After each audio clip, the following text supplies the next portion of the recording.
How's it going, everybody? My name is Michael. I am the one and only Kaiju Sage. Welcome back to a new video.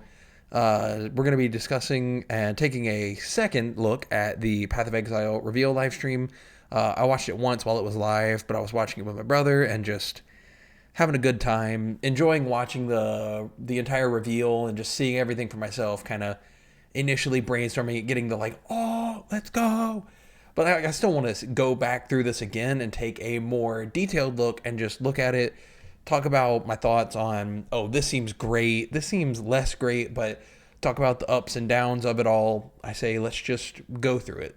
Take a look at everything, see how it goes, and let's just get right into it. Let's hit play. Hopefully everything still looks like it's still working. Hopefully you can still hear me okay. There we go. A hidden realm I have overseen for longer than time itself. This looks so cool. These waters harbor deadly secrets.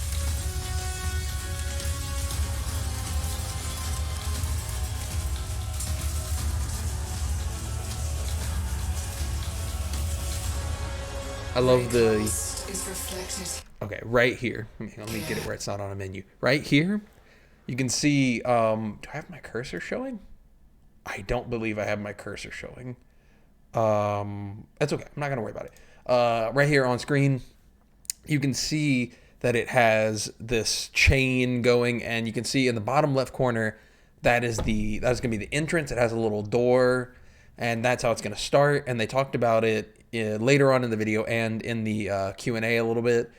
Basically, it's like, for anybody who played in Synthesis, you know exactly what this is like, but otherwise, if you didn't, because Synthesis was a very long time ago, you start from the entrance, and then each segment that you work your way out to makes it more difficult, but you get better rewards as you go, and these are different league contents. So you can see, 1, 2, 3 from the bottom on the right, you can see Delirium, then you have Breach, no, that's Essence, then Breach, and then some kind of fire mob or something like that, and then so on and so forth. You can imbue it with other kinds of content. You can put other things in it. This just seems really cool. This seems like improved Synthesis. I'm a huge fan. I really loved Synthesis when it was implemented. Yeah, this just looks great. I'm really a big fan of this. Reassemble it as you see fit.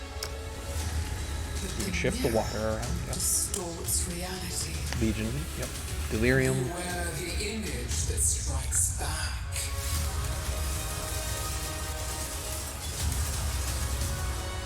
What I want to know is that Calandra herself? That's what I want.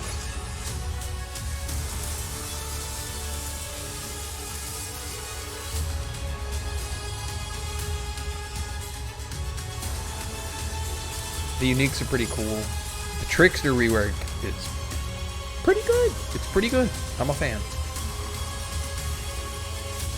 Harvest rework is absurd. I love it. Lake calls to you, Exile. Will you endure? Or will you drown? Will you endure or will you drown? We're going to find out. But I'm a softcore player, so I don't have to sweat that much. Alright, and then here comes the actual breakdown. In the Calandra Challenge League, you will travel to the Mirrored Lake that granted Calandra her powers of reflection. We want you to experience the story for yourself, so I'll avoid spoiling the details here. When you get to explore the League next week, you'll find out more about Calandra and her motivations. Calandra and her motivations. But is that harpy thing Calandra? So far is probably of her coveted mirror, which duplicates items by reflecting them. The lake itself has the power to reflect entire encounters from elsewhere in Rayclust. As you explore the lake, these reflections emerge from its mirrored surface. I really love Sometimes this these design. reflections are encounters with hordes of monsters. And sometimes you'll encounter extremely powerful foes, reflected from elsewhere in Rayclust. Pretty cool. It's pretty dope. Often, reflections involve League content, such as this encounter with a Harbinger boss. Turn it up just a little bit. As you play through the League, you'll occasionally encounter a set of columns protruding from the ground, with a mirrored tablet on top. This tablet invites you to construct a custom set of encounters at the Lake of Calandra, offering a series of different reflections to place in whatever layout you wish. Each of these reflections represents an encounter that you must defeat when you next travel to the lake. Once you have assigned a reflection to every location on your mirror tablet, which will take a few areas. Okay, that's good. It's good. Honestly, I like it this way, because then you're a lot less likely to get content fatigued by having to do one every single area. This is actually pretty good. Be clear, in maps, it looked like it was like a 5x5 or something like that. It varies, probably randomized. But that way, it'll take you a few maps. It'll take you, 5, 10 maps. If you really want to, you can probably execute on it early, but you're probably not going to want to. You're probably going to want to try to make a string of I would say 5 to 10 minimum, and you're probably going to want to try to go for literally as far as your build can handle, because it's going to have loot multipliers more or less, and they'll talk about that a little bit more in a little while, but this seems really cool. I really like this idea. And by the way, in the Q&A, which I highly recommend you go watch, it's separate from this, Ziggy D over on his channel, and they might post it here as well, but definitely go watch it on Ziggy D's channel.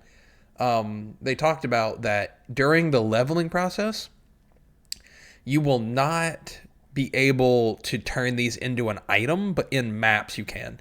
So during your process and going through it during the campaign, just do it every area, fill it in, get some loot. It'll help you with leveling. Highly recommended. Don't just wait for maps, but you can if you want to. It's probably more efficient, but hey, who needs efficiency when you're having fun? You can open a portal to the Lake of Calandra itself. Okay, so once you fill it all in, you get the portal. There you will get to experience these reflections of Rayquast as Calandra manifests each encounter you have chosen. I love the little hexagon or octagon, what are those? They're like hexagons, I think.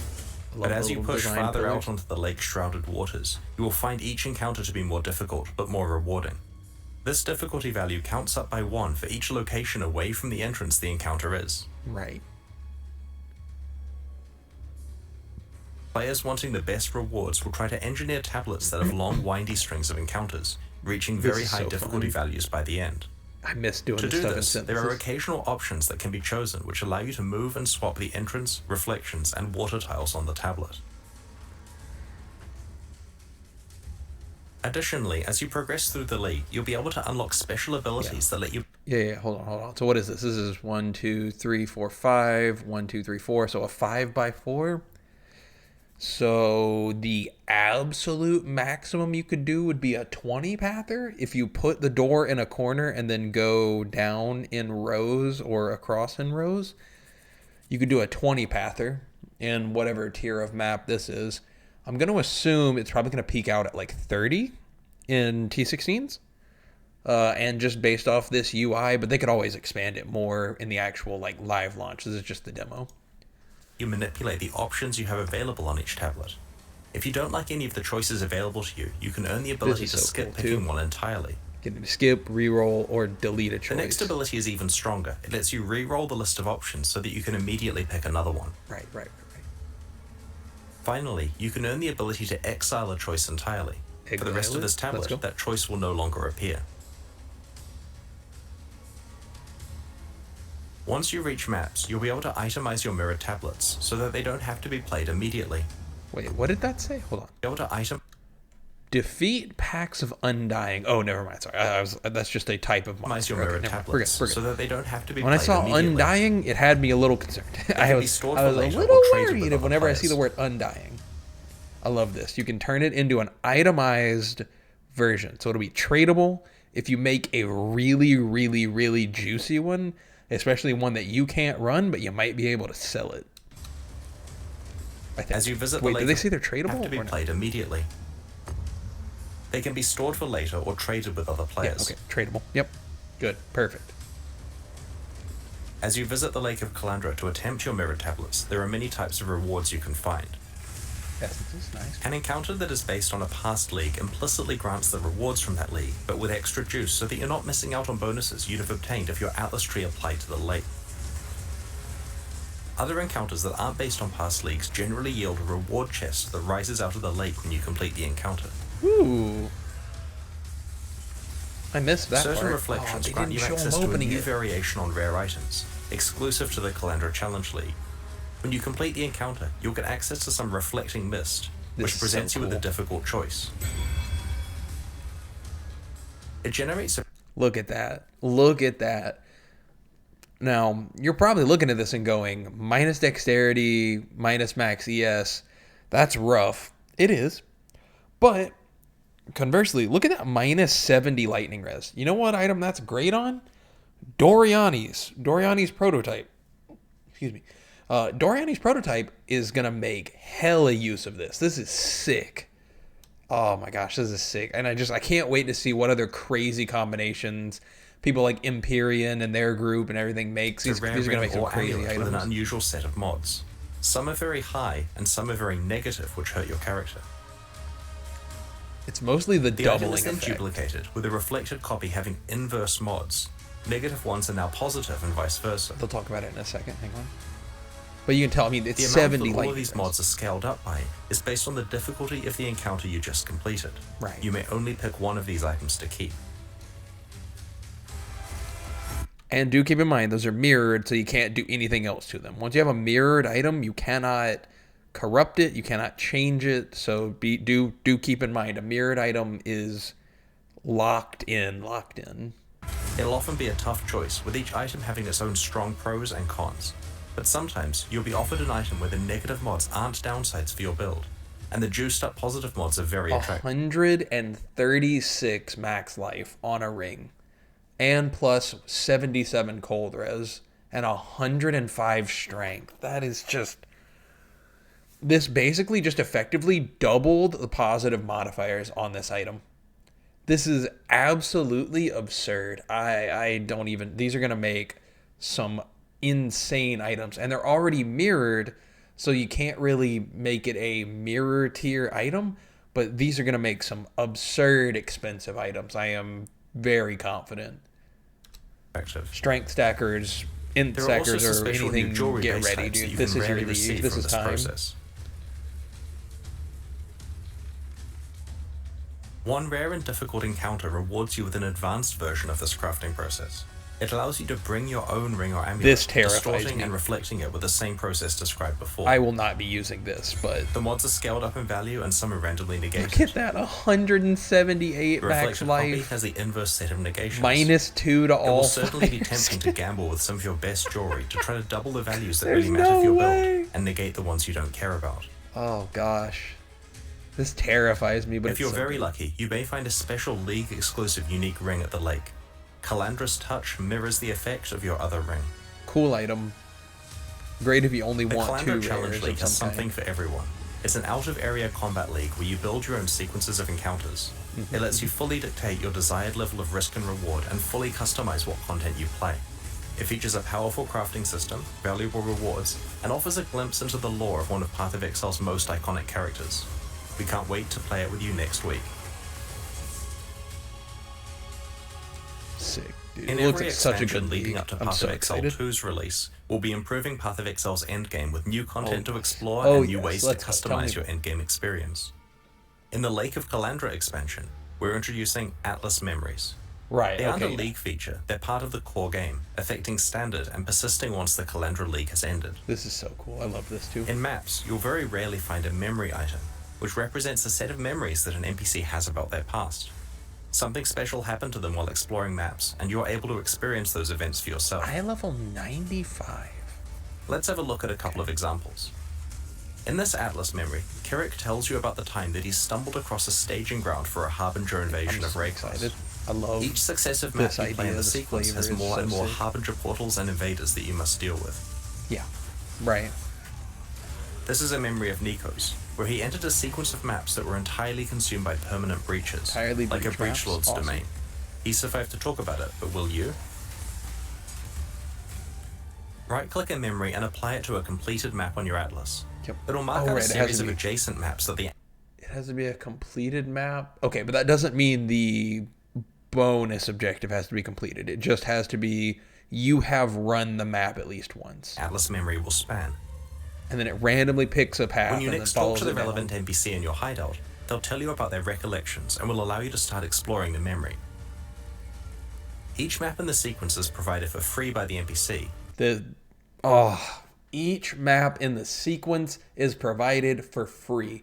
When you drop one of these items, it is like getting 4 or 5 free map drops.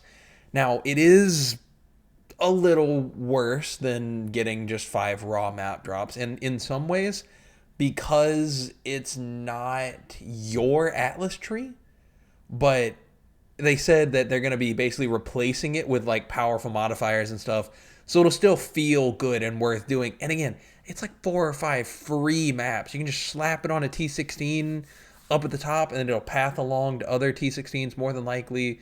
You're getting like 4 or 5 free red maps. You can modify them here in the window. Like usual before running it. So good, so good. Because these maps are memories of the NPC, they are not affected by your Atlas tree. I love the lore However, of the it too, content because is you can also generally talk as to them difficult about and it. rewarding as a talk fully to them, get some specialized more Atlas tree info would on cause it these to be. NPCs. I believe in the Q&A, Chris Wilson said that it's currently only going to be Nico from Delve, Kirok from Kirok, Einhar from Bestiary, and there's one more. There was 4 in total, and I cannot remember who the 4th one was, but it's only those 4, and then they said they'll be looking probably to expand it as long as it ends up doing well in implementation and everything. Very exciting stuff. Each successive map in the sequence gets just harder looks and cool. more rewarding as the memories intensify. Getting to do While just memories are a tradable, they're also breach very board rare map, and basically. valuable, so you'll probably want to complete them yourself if you can. Oh, I'm definitely going to complete them. For players who love lore, Atlas memories help expand on the This is wait. backstory of... Hang on, let me back that up. This is something interesting. For players who love lore, A Atlas unique enemy frozen in an essence. Is this something special? Svet Tetherain? Like, maybe it's something special? Maybe it's something to do with Nico's thing specifically? Because he's got a little pickaxe, but it could just be memories an help enemy. expand on the backstory of key NPCs. It looks like it's probably... players It could just be a wanting to rogue trial exile that different just lead happened to get mechanics frozen at in quite an high levels of essence, juice but that they there haven't might be specialized something their there. Atlas for. Memories Looks that can do interesting. this without a bunch of respecking. And for everyone else, Atlas memories are a great way to earn some valuable items, if you're strong enough to tanky. complete them. Either that or their build is doing wet paper towel damage. The Lake of Calandra expansion also contains a new unique map that I'm quite excited about. The Trial The Trial Master, Master is dude. back. This boss from Ultimatum, and more importantly, the unique items he drops, have been sorely missed and will be making a return as the Tower of Ordeal's unique map. in I hope Lake they of didn't Calandra. nerf anything. This map can be created by completing difficult endgame Val content. We have not forgotten about the rest Difficult of Ultimatum endgame and a Val specific content. plan for how it will return in I the don't know what future. that means.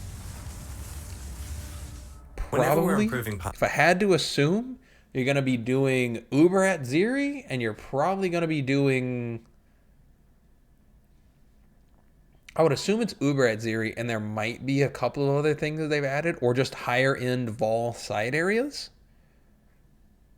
But I don't know. We'll have to wait and see. Path of Exile's endgame, we take every opportunity we can to add new variations of rewards that you can find. Dude, We don't want to say foiled too much Watcher's about how Eye. these are acquired, but in this expansion, it's possible to very rarely find special foil versions of any pinnacle boss unique item. Very rarely. These have the same stats as regular ones, but are certain to be highly prized by collectors or wealthy players wanting to show off. So this is something that he said pinnacle bosses, so it's not the same. In previous leagues, they've done reliquary keys and stuff, but it had every unique item pretty much that was in the core drop pool at that time. I don't remember the last one they did. I know they did one in Delve, but it's been a long time since they've done like a foiled items, league and stuff. So we'll have to wait and see. That's really cool. In-game uniques foiled. The Lake is of dope. Calandra expansion contains 14 new unique items. Okay. In addition to I wish the they had talked Calandra's about more of touch these. I ring that is love. exclusive to the God, if Calandra you've seen my Challenge previous League, couple of we've videos, introduced a new endgame pinnacle boss reward. You know a I like supporter unique unique, items. The Tower of Ordeal's unique map, 6 new Grand Spectrum jewels, and even some leveling uniques. Where's the map? The first we're showing you today is Soul Ascension, a pair of gloves designed by Zizaran. Dude, look They at the drop little from the mouths. Uber Elder. Soul Eater is a very powerful buff, but it is usually hard to obtain in boss fights. This unique grants you the ability to gain stack. If you don't know what Soul Eater is, it literally, every time you get a kill, or in this case, when you hit a unique enemy no more than once a second, it's like a thing that increases you in size, attack speed, damage.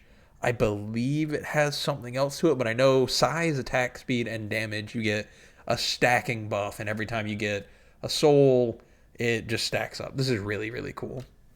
Of Soul Eater when you hit a unique enemy. I don't think they're going to be very useful, but they're lose those stacks if you aren't near one. Oh, and it has little mouths on it too on the Ghost actual Ride model. is a leveling unique which allows you to play as an almost pure energy shield character during early parts of the campaign. This is cool, but I don't think it's We'll going to reveal the other new unique items in this expansion over the next week. Path of Exile has a lot of unique items in its core drop pool. Over 700 in fact. Yep. We feel that there are two big problems with unique items at the moment. The first is that you find too many, and the second is that they are generally pretty useless when you do. Yep. Sure, there are some powerful endgame or build-enabling uniques that feel amazing to find, but the majority of unique items found throughout the game are rarely actually useful to you. Yep. In the Lake of Calandra expansion, we have made a lot of changes here. We have reduced the overall drop rate of uniques throughout the game, and have rebalanced and overhauled over 100 existing. That is a lot of unique items that they've talked about. Like, some of these have already said what they do. Bronze Lithe is insane. It now gets +5 gem levels to socketed movement skills. So I think we're going to see probably some Cyclone builds using this. It's going to be great. This belt is really insane. Looks really, really interesting. Sorry if you heard the clicking noises. I'm just checking my OBS. I'm a little paranoid after my last video stopped at like 15 minutes of recording. But yeah, this belt... beside Bronze Lithe is really interesting. I can't wait to see. They'll reveal all these over the course of the next week and stuff, and in the patch notes probably, which is actually already out. I need to go look at that afterwards, but yeah. Let's continue. Unique items, with an emphasis on uniques in the core drop pool, including leveling uniques and some endgame uniques. You're going to find unique items less frequently now, but when you do, they're going to be a lot more punchy. Right. Nexus Lantern has been completely changed from the ground up. Previously, it was trying to allow you to play a hybrid attacker and spellcaster, but it didn't really work very well. With the new design, it's a lot more elegant and delivers on this goal by simply granting high damage and the Battle Mage effect, so that your weapon damage is added to your spells. My mic isn't picking this up. I'm sorry if it is. Thousand Ribbons is an example of an item where we merely needed to tweak values on the existing mods to make it a lot better. This is an insane change. Look at that life. Going from 6 flat max life to up to 50. A lot of evasion rating increase. You've got flat energy shield. This unique, if you find this, you can use this until like... I mean, you could use this to maps. Like, genuinely, it is that good. This is you could wear this into maps and you would carry you to the point of getting a 5 link, a 6 link. Like this, you can literally wear this for as long as you need to. It gives you up to 30% reses, flat damage on spells and attacks, life, mana, ES, evasion, or energy shield, yeah, and evasion. Like this is absurd. The LE Prolif is kind of meaningless, but nobody's really wearing this for LE Prolif. We want mod value rolls to matter more, and this item now showcases that well. If you find a high rolled one early on, you're probably not replacing it for a long time. Malachai's Simula was trying to deliver the Blood Mage fantasy by allowing you to spend life to cast your spells. This is interesting, but I don't think it's going to see much use. The Blood Magic Keystone was far away from the Witch starting location on the skill tree. Unfortunately, this item wasn't really powerful enough to justify its use.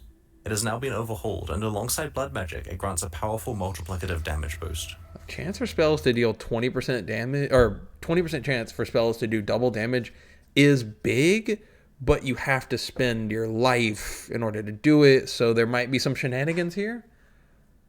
This will be interesting to see. There might be some build where somebody figures out a way to do 100 million plus DPS with this.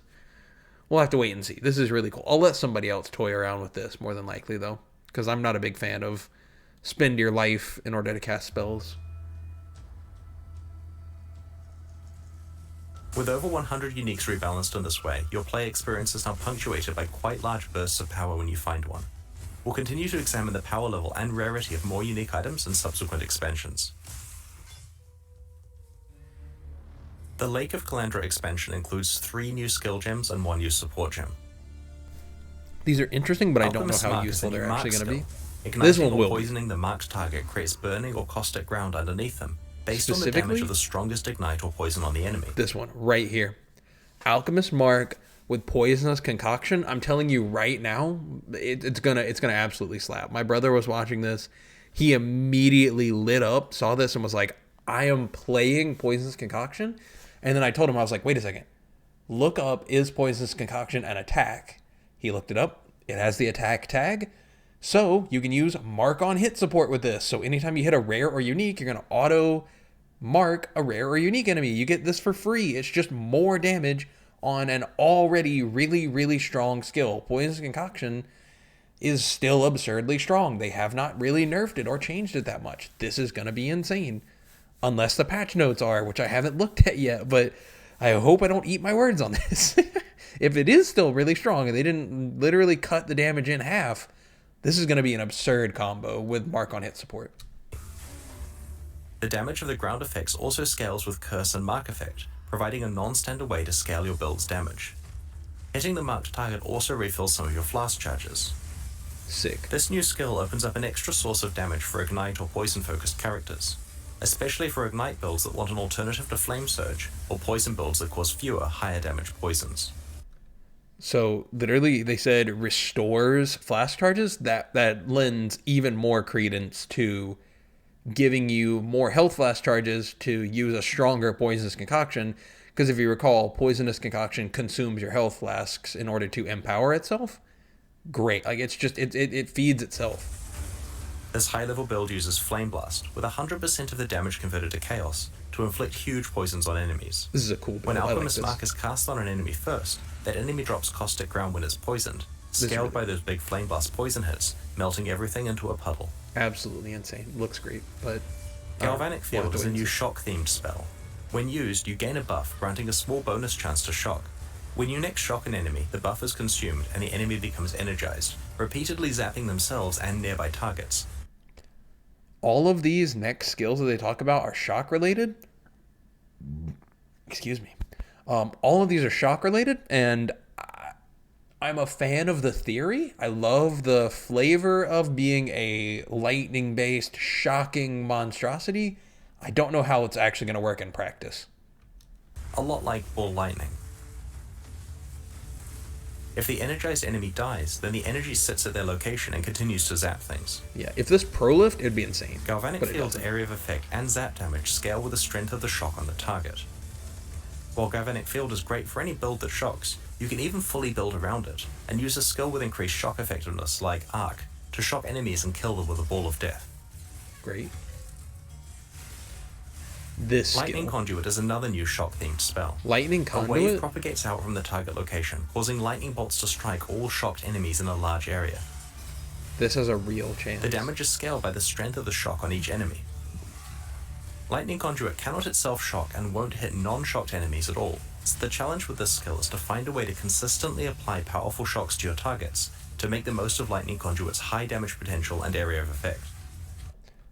Personally, I think you're going to use a 4-link with either Arc or Ball Lightning, and you're going to need some shock proliferations and stuff. You're probably going to wear the Synthesis unique gloves that give you shock proliferation, and you probably will use an Impulse, because I think it has shock effect and stuff on it, and just to get the explosion and more impact of shock, just to really embrace the shock idea, shock theme.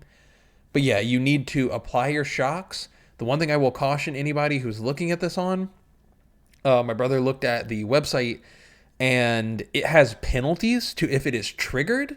This thing has a delay built in. If it is triggered, it has a delay based on, I don't remember what he said, but there is a delay built into the galvanic charge or whatever it's called. It's got a delay built in. So you cannot just use a shock skill and then trigger it with a spell slinger or something like that very effectively, because it has like a cooldown placed on it like that. So you're basically going to be rewarded for doing this like an ice Frostbolt Ice Nova type deal. You're going to be using like a combo skill. This high-level build uses Wave of Conviction to shock enemies, before casting Lightning Conduit until they're obliterated. I like For the longer theory fights, of it Wave can of employ Conviction, galvanic but I field think it's to going to be a create little too constant source slow. of lightning damage. I think Ball Lightning will be a great way to use this. Maybe Arc as well. Last but not least, Overcharge Support is a new support gem that causes supported skills to deal less damage, but makes them inflict much stronger shocks and grants them a higher chance to shock. You put this in a 4-link with Overcharge something. lets many different lightning skills create powerful shocks. Use this to take advantage of Shock's large damage multiplier, or to activate Lightning Conduit and Galvanic Field.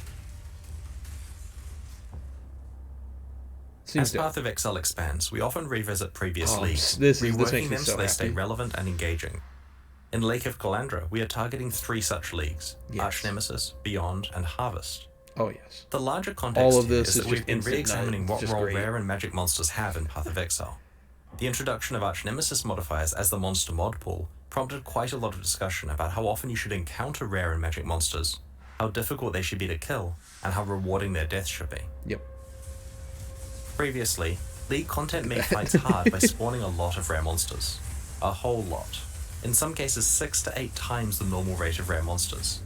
They have an insane PC. I would have had 5 frames or mods less. Available to make fights against rare monsters individually challenging, we have gone through the whole game and normalized the rate that rare monsters are spawned at.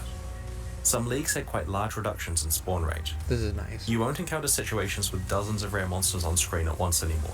I'm glad. Alongside this reduction of how many rare monsters you'll face, we have improved their rewards and made sure that they scale with both difficulty of the encounter and any item rarity or quantity bonuses that you have.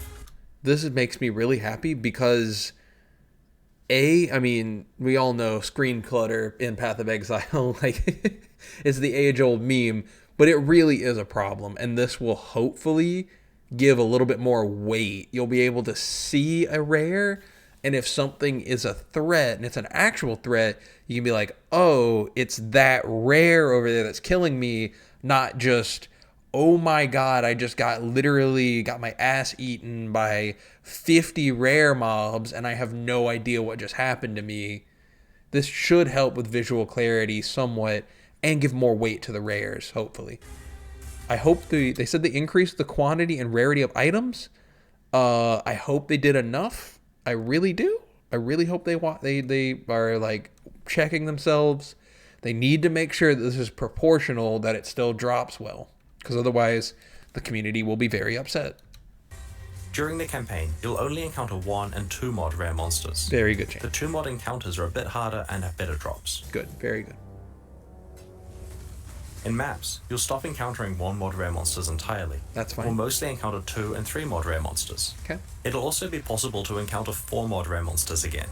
Not only are the innate item drop bonuses scaled up significantly on monsters with many mods, and depending on how hard they weight this, you might actually have a use for taking that keystone that can give monsters a +1 modifier, I believe it is. I think there's still a keystone in the Atlas passives. If you get a super juiced build and you're really ready to just kick some ass on some rares, you can get a 5 mod rare and just try for some giga loot. Hopefully, maybe. We have made these challenging encounters rewarding in another way too. I'll let Grimro test that. I'm not doing that. About a third of the more powerful Arch Nemesis modifiers now use a special reward conversion system. For example, if you defeat a monster with a Corruptor mod, all of its drops become corrupted. Cool. This is thematic as well. I really like this. The Solaris Touched mod converts all of its item drops to maps. I love this. I hope I kill some of these in some red maps early and get some easy sustain. The Katava Touch mod will cause the rarity of its drops to be upgraded by 1 tier. This is also so magic really becomes rare, rare becomes unique, and so on. If you're lucky, you can find these conversion modifiers on both the 3rd and 4th mod of a rare monster. This causes them to stack together. So if you kill a 4 mod rare monster with both the Entangler and Katava Touched mods on it, its heavily juiced drops will also be converted to jewels with their rarity upgraded by a tier. This is really Due to the high amount of inherent item rarity that 4 mod rare monsters have, this may result in several unique jewels dropping. I doubt I'll ever remember the combinations, but this is really cool. This conversion system is fully compatible with your item rarity and quantity bonuses, as well as the drop bonuses from all other Arch Nemesis mods. Going forward, we want to make sure that a lot more item reward mechanics scale with your character item bonuses. Get your Magic Find characters ready. As a result of this system, when you do encounter a rare monster with many Arch Nemesis mods, you are well rewarded for the difficult fight. Like doing a tornado shot item quant league start. We have also been listening to feedback about the Arch-Nemesis mods that can spawn on magic monsters. Too many of them had external visual clarity issues, like on-death effects. Good, yes. We have toned these down on magic monsters so that more of them are stat-based bonuses that aren't so spammy. More of, Encounters so it's still that going to spawn happen. a series but... of magic monsters. Now make sure to preserve the same Arch-Nemesis modifiers between the monsters rather than rolling a different one for each monster. Good. This will further help keep the game state understandable in hectic situations. Very good, very good. Looks Beyond like was that. introduced in August 2014, This makes me so initially happy. as a hardcore-only challenge league. It's 8 years old now and certainly has several issues. This is so funny. Hang on. Firstly, the art. Have you ever really taken a close look at a Beyond demon? No. It is literally a bandit from Act 2, dunked in red paint. The second issue is its balance. The number of magic and rare monsters spawned is so much higher than the rest of the game, and whatever problems that resulted in before are magnified now that rare monsters are meant to be more difficult. Beyond also spawns way too many unique bosses, which causes its own set of issues. In Lake of Calandra, we have given Beyond much more than a fresh coat of paint. The Scourge have taken over the realm of the Beyond demons. Oh. The old bandit Beyond demons are gone. Summoning monsters from Beyond will now summon Scourge monsters and bosses. Fantastic. We've completely rebalanced the rate that Beyond monsters and bosses spawn at, so that it's appropriate for modern Path of Exile. Such a smart change. The new Beyond monsters can now occasionally drop the Scourge League's tainted currency items that allow you to modify corrupted items. Dude, this is such a smart change. Making effective use of Scourge, putting it in a way that is not confusing to new players, and just finding a way to reuse and update old content. This is so smart. And now, they don't have to drop content necessarily, because they just updated Beyond to implement a current mechanic. It's fantastic. This is big brain design. We've also completely revamped how harvest crafting works. Rather than being presented with a selection of crafting options that must be used immediately, you now receive itemized tradable life force of the appropriate color. Itemized and tradable. This life force can be used later, in your own time, at the Hoarder crafting bench in your hideout. Its I can crafting just options run are now 30 priced harvests terms in of a this row. itemized life force currency. And I don't have to stop at every altar. Tier 4 bosses are now encountered much more frequently and can drop a key to fight a Shabi. Fantastic. She yields special life force which can be used for a specific set of crafts. This worries me a little, but hey, I mean, harvest is problematic as is. So, you know, thinking about this, it's probably fine, even if some of the really rare and hard to use and hard to get crafts are this way. It rewards players for running this content, focusing harvest, and really focusing in on it, and it just helps. It's really good. We have rebalanced all harvest crafts for the new system and have removed a bunch of filler crafts and some ones with deterministic outcomes that were incredibly RNG gated before. Some crafts that provided access to exclusive content, like the special offerings to the goddess, have been removed because these items can now be found in more appropriate locations elsewhere in the game. More appropriate, so maybe in lab? The result of these changes is that when you complete a harvest, you aren't presented with 30 crafts, which must either be used immediately or unsafely traded to some player you found on a community Discord server. It also means that every bit of life force you receive is going towards a craft that you actually want to use on one of your items, when you're ready to use it. This is really smart. Your It's interaction such a with the Sacred Grove is now far simpler as well.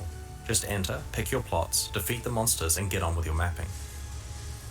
In a way, I almost hope that with this change, they could find a way to put it into a map almost, because then you can just, without having to literally leave the zone, drop your certain buffs and things and lose your shrines and stuff while you're having to run around and identify the buds and stuff. I almost hope that with this change, they will, in a couple of leagues or so, implement this into a map, or implement this into maps, I should say, where you can just not break your mapping chain and just go in, run through the map, find the harvest deposits as you go. I kind of hope for that. Like with Arch-Nemesis and Beyond, we've also addressed the monster composition of Harvest's fights, so that it doesn't contain too many rare monster mods, and so that it is of appropriate difficulty for its rewards. I'm not going to have to fight 5 rare bears. In addition, just the rewards for Harvest now scale with map quantity and pack size, incentivizing you to juice your maps.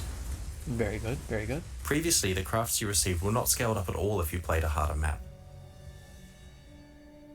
Last week, we posted this expansion's character balance manifesto, which detailed the many changes we're making in Lake of Calandra. Yep. There are plenty more changes, which we will include in the full patch notes that will be posted after this livestream. Yep. But on this stream, I'd like to talk about a few specific areas: minion itemization, Exalted and Divine Orbs, and the Trickster Ascendancy class. I'll make a separate video talking about the patch notes. I'll just hit the highlights. I'll probably do that next week before the league goes live. Historically, minion builds have not been particularly reliant on the stats of their items. Most of the power of their minions came from their skill and support gems. Yeah. This led to a few problems. Firstly, it gave them a bit of a free ride compared to most other character builds. And secondly, it meant that it was hard for minion players to actually specialize their character to be really, really good. We want to solve both of these problems in this expansion. Path of Exile is a game about items, and that means that you will now be strongly rewarded for finding items that make your minions better. It also means that, like with other builds, if you find good items, you'll be far more damaging and survivable than before. I like their theory, but I don't know if they went about this the right way. I think they nerfed a little too hard. But I get where they're coming from. It's hard to balance, so they cut the Necromancer's power down.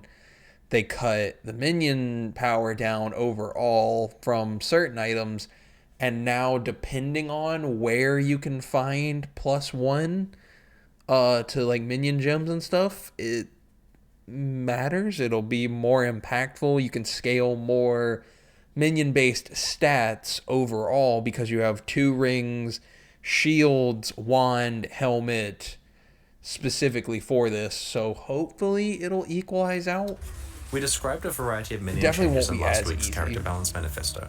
But at least this will incentivize people to not just have to make like Gazzy's, mirror tier helmet with +3, +4 to base crit, like +3 to socketed gems, +4 to base crit, cold conversion, you know what I mean? Like stacking a bunch of ridiculous mods on the helmet will still be good. You can still get a +2 helmet with those absurd mods. It's just going to be less good. So, I don't know. We'll have to wait and see how Today it all I want to shakes show out. you the new base item types we have added to help your minion itemization. Right. Yep, here's the ring We've that I added a talked new about. ring base type, the Bone Ring. This ring has implicit minion elemental resistances and can roll minion related modifiers. We've added level 20 and 50 versions of the Convoking Wand, called the Calling Wand and Covening Wand respectively. Right. Like the Convoking Wand, these new base types can roll minion related modifiers. Oops. Some new minion related mods have been added to the pool available to these wands, and some existing mods have been adjusted or made more common. We have repurposed the bone-themed spirit shields so that they have I like minion this damage change. implicit mods rather than spell damage, and can also roll minion-related mods. Alongside the stable of existing unique items, there's now quite a lot more base type support for minion characters, and good mods on those base types can stack up to some pretty large bonuses for your minions. I also wanted to discuss 2 of the rarest currency items in Path of Exile. Now, this change upcoming, this is one of the changes that scares me. They are changing item values. I say scare. It's like, I'm not necessarily afraid of this change. It does concern me a little bit. Let me say that. But I'm a fan of it overall. It'll put more value into divines. I believe this change will equate to making a divine about half the value of an exalt. An exalt will still be the pinnacle currency underneath a Mirror of Calandra, right?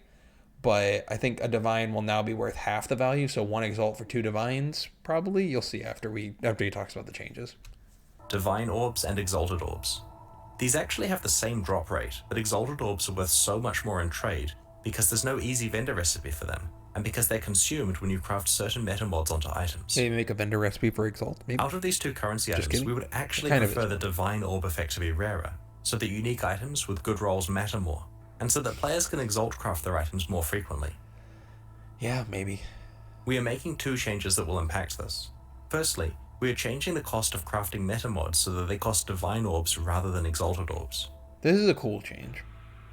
Secondly, We are changing the 6-link vendor recipe to grant 20 orbs of fusing rather than...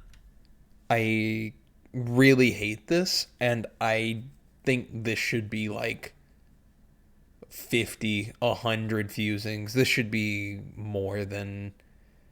Because this is like... That's like 5 chaos. That is nothing. That is absolutely nothing. I think the value should be higher, but I get it. That's fine. than a divine orb. They don't want you getting corrupted 6 links and just This change will result in exalted orbs being far more available for crafting, and divine orbs less available for re-rolling mods on items. It'll certainly be interesting to see what the de facto trade currency becomes next league.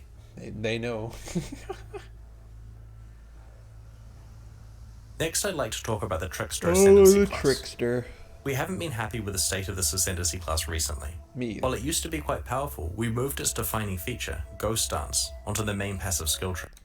You also nerfed its damage heavily and cut out its kneecaps, basically, but that's okay. I'm not mad.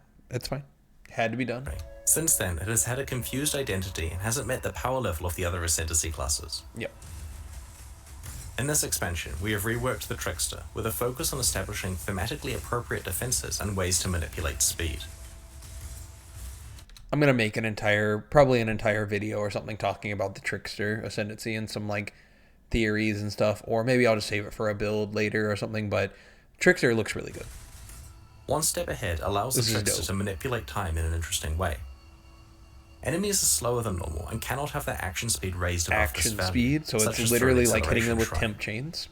Conversely, the Trickster is faster but they're not immune to it, so it cannot have action speed lower. It doesn't work. It doesn't matter if they're hex. Effectively making them immune to effects that lower action speed, such as freeze, chill, or temporal chains. Yep. Spellbreaker ties together spell suppression and energy shield in a powerful way. This is insane. 20% spell suppression chance. 10% of suppressed spell damage is prevented, so you get instead of 50% spell damage, you get 60% suppression if you have if you're hit with a spell on full energy shield, and 50% chance for your energy shield recharge to start when you suppress spell damage. This is going to be like pretty much a must take unless you just have a specific need or you are running Trickster without energy shield, which I don't think you're going to really be running Trickster right now without energy shield. This is just too good. Plus the other leech node they're about to talk about. Spellbreaker grants some spell suppression chance, which is an effect that reduces damage taken from spells. The skill also starts your energy shield recharge half the time you suppress spells. Since Trickster characters tend to have a high evasion rating, you will be evading some hits and recharging on others, meaning that your energy shield recharge stays active most of the time.